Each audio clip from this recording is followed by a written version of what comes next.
right, we're going to move on to Spencer's question next. He says, what exactly is required for you to get comfortable with someone backing down their savings rate below 20%? Do I wait until a certain age? Do I do the Know Your Number course? Do I do a Monte Carlo or other type of scenario analysis? What else? Like, do you ever back down? What does that look like? Yeah, so I've thought a lot about this question because we're starting to get it more and more and more and more because we talk about the take the foot off the gas sort of idea. And my immediate visceral response was, okay, what's required? Well, what's required is you need to know your number. You need to know your number so that you know what finish line you are actually moving towards. We have a whole course built around this, a whole tool you can use at learn.moneyguide.com. But I started thinking about that and I was like, okay, what if a 20-year-old, 22-year-old, fresh out of school, came out and they said, hey, I want to figure out my number. And they did the math to figure out their number. And based on what their assumptions are at 22, I've only got to save 8% of my income to be able to hit my number by the time I get to 65. Is knowing my number enough? And I don't think that's I think it's some combination between knowing your number and having enough road behind you to have a high level of confidence that you will actually be able to hit the number based on your current trajectory.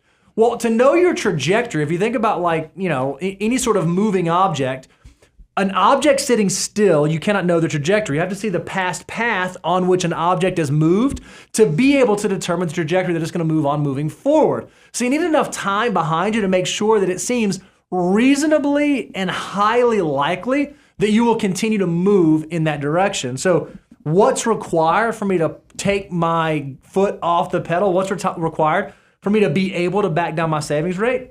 You have to know your number, and then you have to know with a high probability of success that you're actually on track to be able to realistically hit that number on the allotted timeline. I'll say this the way I always thought it was interesting when I've been, obviously I follow the FIRE movement, and the ones that usually have had to change direction, and I'm going outside the numbers of it because some of them come back into the workforce because it just doesn't work out like they thought, or the engagement is not the same since all their other friends are working.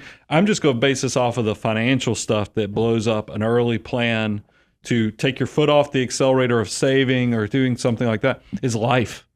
Life is messy. I mean, there's a reason we talk about the messy middle. I mean, a lot of people, I've seen people, if you're setting your life goals with one child, but then you add another child or two children, that your life is completely different. And then if you throw in there just developmental issues and other things where you have to do therapies and so forth, your financial life is completely different off of that one change in your life. So I love the know your number, because Bo said that. But then I think you have to essentially go out and try to look at your future and really look at all the avenues it can go. Begin with the end in mind and the fact of what's going to change in my life so I can try to really boil down to what my life is going to look like in the future. Do I have all the kids I'm going to have?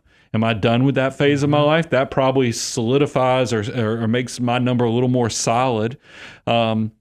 Am I kind of in a career that's going to get me to the finish line?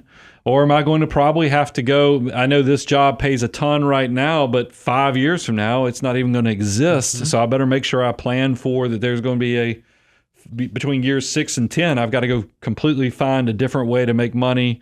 And that needs to be built into the plan. Is this where I'm going to live long term? Yeah, the location, variables like that is what I would just make sure you're honest with yourself. Know thyself. Do the homework of know your number. But then if you've done all the research, all the work, and you started incredibly young and your army of dollar bills is doing everything and you're trying to figure out how do you balance financial mutant versus financial miser, I want you to fall on the financial mutant side where you're not only getting the best of what your money can do for you, but you're getting the best of what life offers you in every decade. You're going to love every decade of your life, but that means that you have to know what you love doing, you have to know what things cost, and you have to run and actually do the work of figuring out how does this all coexist together so I get the best version of my financial life. That's the financial mutant way.